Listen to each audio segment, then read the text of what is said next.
Muito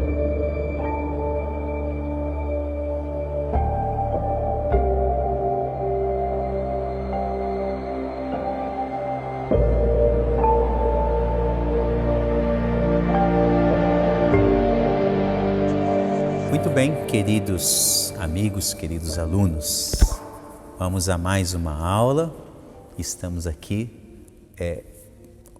esmiuçando, né, o conceito de primogenitura, especialmente partindo do nascimento do Messias, do Filho de Deus.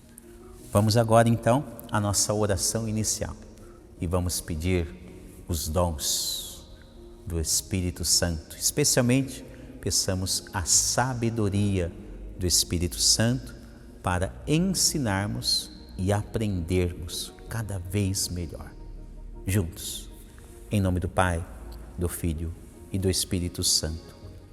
Amém. Espírito Santo, amor do Pai e do Filho, inspirai-me sempre aquilo que devo pensar, aquilo que devo dizer, como devo dizê-lo, aquilo que devo calar, aquilo que devo escrever, como devo agir, aquilo que devo fazer, para procurar sempre a vossa glória, o bem das almas e a minha própria santificação. Amém. Em nome do Pai, do Filho e do Espírito Santo. Amém.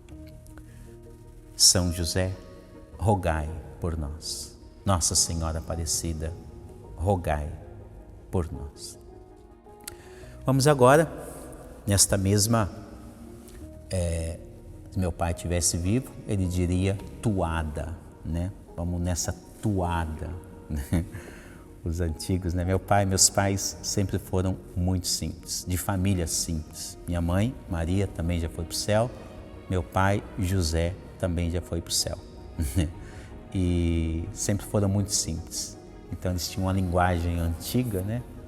A qual eu particularmente nunca perco essa raiz. Volta e meia eu gosto de me recordar um pouquinho de uma frase, de um dito, seja do meu pai ou seja da minha mãe também, né? Isso me faz cada vez mais pertencer a esta família que eu nasci, saber que sou o sangue deles, enfim, né? Mas talvez meu pai diria assim, né? Vamos continuar nesta toada, né? De um jeito ou de outro. Ou seja, vamos continuar nessa empreitada, vamos continuar nesse caminho, né? E vamos adiante. É assim, a tradução disso seria mais ou menos isso, né? Então, primogenitura, né? Estamos aqui falando agora deste contexto qual Jesus ele inaugura, né, um novo momento, a ressurreição, um novo sepulcro, um novo jardim, né, para uma multidão de irmãos. E esse contexto nós emparelhamos com o Evangelho de São João, capítulo 19, né? 19, não marquei os versículos, mas tudo bem, depois eu passo os versículos para vocês, e é a respeito daquele momento onde se diz o sepultamento de Jesus, tá? E agora então aqui continuamos ainda na ótica de Bento XVI. Talvez alguém poderia perguntar, padre, nós vamos continuar? Sim. Por que nós vamos continuar com esse livro? Porque, a meu ver, ele é uma fonte riquíssima a respeito do nascimento de Jesus. Mas, quando chegarmos em alguns outros pormenores, nós vamos utilizar outros livros também, né? Já utilizei em algumas outras aulas o livro do padre Reginaldo Garrigou-Lagrange, que está aqui, está em último dos livros aqui, não vou mexer agora neste monte de coisa. Talvez vamos usar também um outro livro também de Cardeal Joseph Ratzinger, né, Dogma e Anúncio, que ele explica sobre como deve ser o anúncio do dogma, né?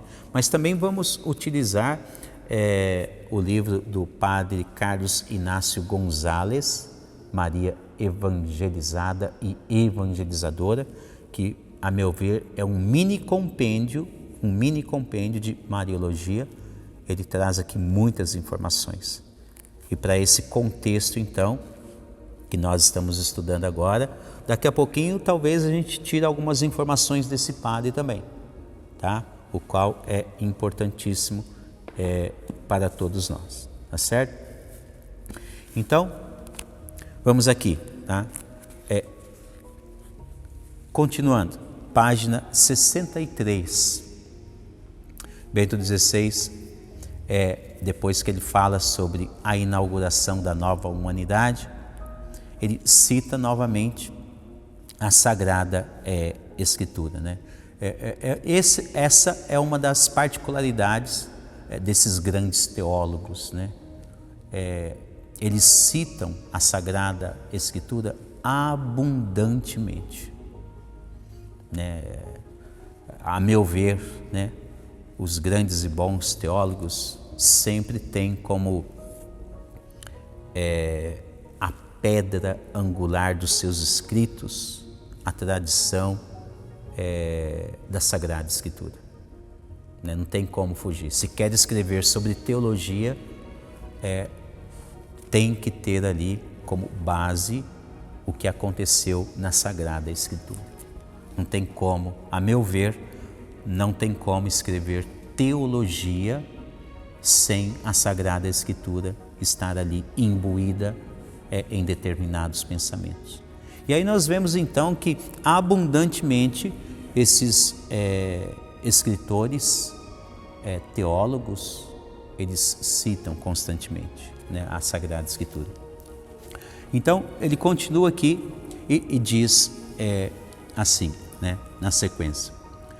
Na carta aos Colossenses, esse pensamento é ampliado. Que pensamento? Estamos estudando o pensamento de primogenitura. Ele diz, na carta aos Colossenses, esse pensamento ele é ampliado ainda mais.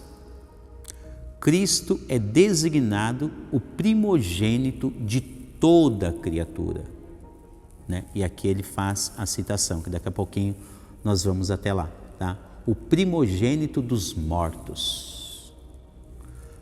Nele foram criadas todas as coisas. Ele é o princípio e o fim de tudo, né? O princípio, Colossenses, mas quando eu falei aqui agora o fim de tudo, aí eu já evoquei lá a passagem de Apocalipse capítulo 1, né? Eu sou o alfa e o ômega, né?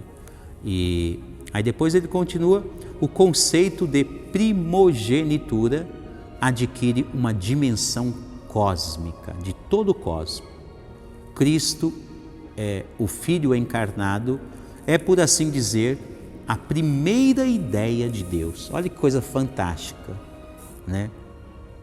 Tudo que foi criado, mas o primeiro pensamento de Deus era o seu Filho unigênito, né?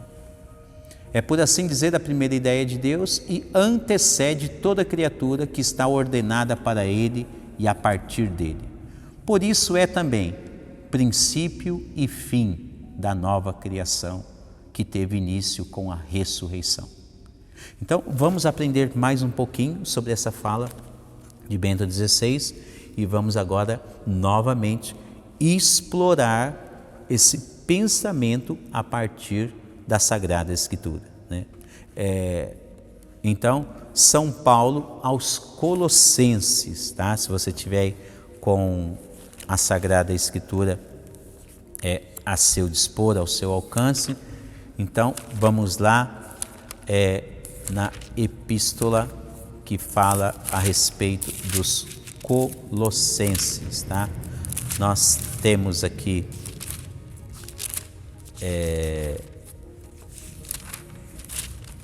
nós temos Gálatas e depois Efésios, temos Filipenses e chegamos a Colossenses, tá? A citação que Bento XVI ele faz para o nosso deleite, né, é 1,15. Mas, como sempre, estamos aprendendo, precisamos nos aproximar cada vez mais das riquezas e preciosidades bíblicas, né? Precisamos criar mais gosto ainda de folhear a Sagrada Escritura, né? De sentir o cheiro. Eu tive um professor de Bíblia, né? Independente do estilo dele da aula, mas uma coisa que ele disse uma vez, né, que eu nunca esqueci, é que ele dizia assim, eu gosto de abrir a Sagrada Escritura, folhear e sentir o cheiro dela.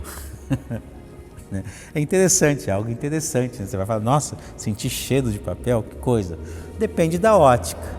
Se você tiver uma devoção muito enraizada na palavra de Deus, com certeza, só em abrir ela, em folhear, você já começa a sentir o cheiro, o aroma das preciosidades que Deus tem escondido em cada palavra, em cada versículo bíblico, né? Aquele aroma, né? Então já deve invadir as narinas e já tocar nos seus neurônios, no cérebro e já te levar no mundo bíblico, onde aqueles contextos foram escritos, né? Por aí vai, né? Divaguei um pouco aqui, mas é um pouco por aí sim, quando nós vemos isso. Então nós precisamos nos aproximar cada vez mais, tá? Então, mesmo que seja uma pequena citação, nós vamos no contexto. Epístola, né? Carta de São Paulo aos Colossenses, né? Veja só o preâmbulo desta carta, diz assim: Paulo, apóstolo de Cristo Jesus, pela vontade de Deus. Informações preciosas. Parece algo assim que eu tenho que ler correndo, mas São Paulo, ele quer deixar claro por que ele é apóstolo, né? Ele está deixando claro que ele é apóstolo, né? Aquela pessoa que vive no Espírito, que nós falamos em Romanos capítulo 8. Ele quer dizer, eu sou apóstolo de Cristo, não porque eu queria. E isso é bem verdade, porque se você olhar para a vida de Paulo, né? Se você quiser olhar um pouquinho o contexto da conversão de Paulo, você olha capítulo 9 de Atos dos Apóstolos ou capítulo 22, que aí tem informação pouco mais resumida, né? Seja um, seja outro. Mas naquele contexto, né, você vê a conversão de Paulo e você vai aprender que Paulo, antes de ser apóstolo, era o inverso disso. Ele perseguia cristãos. Exatamente, ele mandava prender os cristãos. Então, uma pequenina informação como essa não pode passar desapercebida. Tudo deve entrar como fonte de ensinamento, de aprendizado, de embasamento. Quanto mais eu me aproximar dessas informações bíblicas, melhor ficará o meu conhecimento, né, intelectual. Melhor ficará a minha participação, por exemplo, em cada missa. Quando você começa a estudar a Sagrada Escritura, começa a se aprofundar a todos esses pormenores, quando você participar da missa, você começa a ter um olhar mais aguçado a respeito do mistério que acontece em torno do altar, em torno da Santa Missa, em torno da Eucaristia, em torno do corpo e sangue de Cristo, em torno dos cânticos, desde o cântico de entrada até o cântico de despedida, né? Então, quanto mais você se envolve, você se alicerça no conhecimento bíblico, no conhecimento teológico, tá? Mais enraizada a sua fé ficará em Cristo Jesus. E quando você se sentar num banco da igreja para participar da missa, como bem estou dizendo, você terá um novo olhar sobre tudo o que acontece sobre este altar no momento da Santa Missa. Você verá a sua fé ficará mais sólida, mais robusta. Tá? Então, veja só, Paulo, o que ele está querendo dizer? Ele está dizendo, não me tornei apóstolo porque eu quis. Me tornei apóstolo porque Deus me chamou a ser apóstolo. Deus quis que Paulo fosse apóstolo. Né? Uma informação já importantíssima. Né? Então, ele é apóstolo pela vontade de Deus, não é por vontade humana. Não foi um ser humano que ofereceu essa função a ele. Não. Né? Paulo, ele tem consciência de que agora a missão dele está vinculada às coisas do céu. E aí ele continua nesse preâmbulo, né? Pela vontade de Deus. E o irmão Timóteo aos santos que estão em Colossas e aos irmãos fiéis em Cristo, a vós graça e paz da parte de Deus, o nosso Pai. Aliás, essa saudação paulina, né, por vezes perpassa praticamente todas as suas cartas pastorais, as suas cartas a esta ou aquela comunidade. Né? Uma saudação de cunho trinitário, né? E a graça de nosso Senhor Jesus Cristo, o amor do Pai e a comunhão do Espírito Santo esteja convosco. Uma saudação a qual se tornou de tamanha importância que o sacerdote a utiliza em todo o início da missa. É assim que nós saudamos, né? Assim que nós iniciamos a missa, após o sinal da cruz, sempre vem esta saudação trinitária, né? De cunho paulino. Né? São importantes essas informações, né? E aí depois ele fala a respeito do momento de ação de graças e oração. E aí ele apresenta uma parte a qual nós chamamos de dogmática, né? Ele diz o primado de Cristo. Aí aqui vem então o versículo o qual nós estamos aqui colocando em evidência. Ele começa falando a respeito do primado de Cristo, a primazia de Cristo, né? A primogenitura.